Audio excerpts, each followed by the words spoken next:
Good morning. আশা করি আপনারা খুব ভালো আছেন, আমরাও ভালো আছি। আজ এক ছোট্ট ভিডিও দিয়ে আজকের দিনটা আপনাদের সামনে তুলে ধরার চেষ্টা করছি। আজ শ্রাবণের দ্বিতীয় সোমবার। সোমবার মানে মহাদেবের পুজো, শিবের পুজো।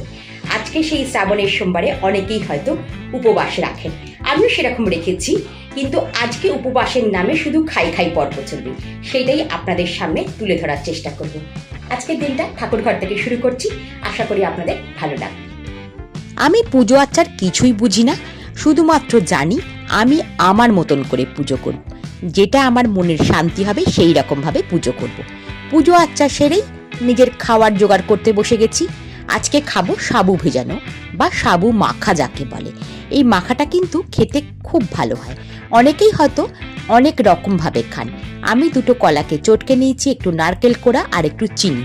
নারকেল কোড়া কিন্তু একটু বাঁচিয়ে রেখেছি, লাস্টে দেবো বলে।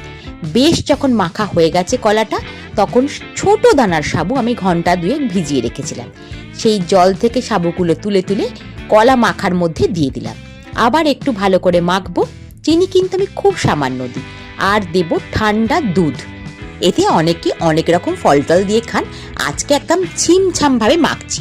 শুধু নারকেল কোড়াটা একটু বেশি পরিমাণে দিলাম, মানে প্রথমে আর শেষে। এই হয়ে গেল আমার সাবু মাখা।